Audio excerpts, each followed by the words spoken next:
And your furniture's out all over the sidewalk because you can't pay the rent, and you got chapped lips and paper cuts, and your feet's all swollen up and blistered from pounding the pavement looking for work. Is that what's bothering you, Bunky? Well, lift your head up high and take a walk in the sun with that dignity and stick to it, and you show the world, you show them where to get off. You'll never give up, never give up, never give up. That ship.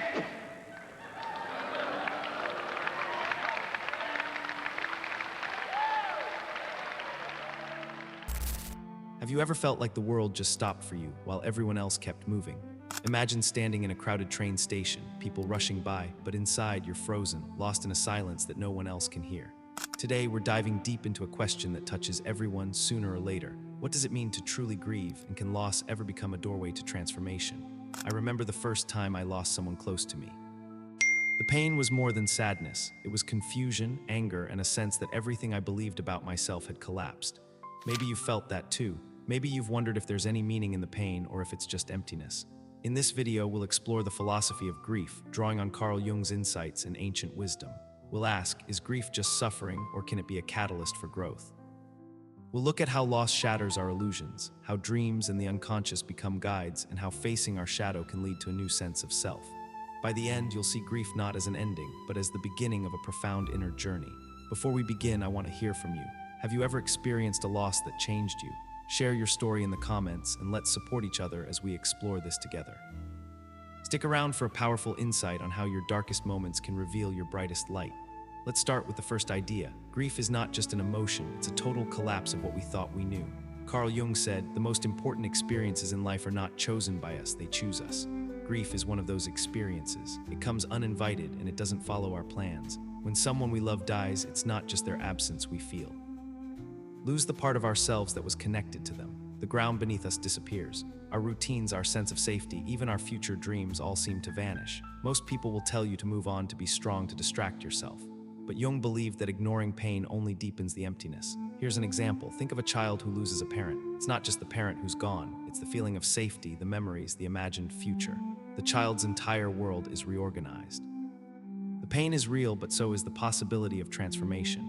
Jung saw grief as a symbolic crossing, a rite of passage that tears us from our old selves and pushes us into a new psychic landscape. Some say, just stay busy and you'll heal. But what if healing means facing the pain, not avoiding it? Jung didn't see grief as a problem to fix, but as a sacred process. He believed that only by moving through the darkness can we find the light within ourselves. So, what happens if we refuse this journey? If we numb ourselves, the pain doesn't disappear. It hides only to return in new forms, anxiety, depression, or repeating patterns of loss. That's why Jung urged us to face our suffering with awareness. Let's pause for a moment. Can you remember a time when you tried to avoid pain only for it to return later, stronger? Share your thoughts below. Now let's transition to the next idea, the illusion of control. We live in a world obsessed with control. From childhood, we're taught to plan, organize, and manage every aspect of life. Vulnerability is seen as weakness. We create routines and distractions to protect ourselves from the unpredictable. But then loss arrives, sudden, cold, unstoppable. It destroys our illusion of control. No matter how much we prepare, some things are beyond us. Death, loss, and grief remind us that we are not in charge of everything. Jung saw this collapse of the ego as a necessary invitation to connect with the unconscious, the deeper part of ourselves that holds wisdom beyond logic. During grief, the unconscious becomes the main actor. Rational thinking weakens, and feelings, dreams, and memories rise up. We may feel anger, guilt, fear, or deep sadness. These emotions aren't problems to solve, they're messages from the soul, trying to reorganize itself. Let's look at a real-world example. After losing his wife, Jung didn't just mourn her absence. He allowed himself to feel everything, pain, confusion, even anger. He wrote down his dreams and paid attention to the images that came to him at night. Through this process, he didn't just survive, he changed. Do you try to fix everything, or do you allow yourself to feel? Reflect on this as we move to the next section, the role of dreams and the unconscious in healing. Now, let's explore how dreams and the unconscious guide us through grief. Jung believed that dreams are not random, they're the language of the soul. When we grieve, our dreams become more vivid, strange, and meaningful. They help us process what's too painful to face during the day. For example, many people dream of loved ones who have passed away. These dreams can bring comfort, guidance, or even unresolved feelings. Jung saw these dreams as symbolic attempts to continue the relationship in a new form. The person in the dream isn't just the deceased, it's an archetype, a guide, or a messenger. But to benefit from these dreams, we need to listen. That means writing them down, reflecting on their images, and allowing ourselves to feel their meaning. It's not about quick interpretation, it's about humility and openness. Sometimes dreams reveal unresolved conflicts or unspoken words. In these moments, grief becomes a journey of reintegration, healing not just the loss, but parts of ourselves that were tied to that relationship. Practical tip: keep a dream journal during times of grief. Notice patterns, images, and emotions. Over time, you may find guidance and healing in places you never expected. Of course, this process isn't easy. It can be painful to face what we've avoided, but as Jung said, what you do not accept in yourself controls you. Grief strips away our defenses and confronts us with our shadow, the parts of ourselves we deny or fear. Let's transition to a deeper dive: how grief exposes our shadow and what that means for our growth.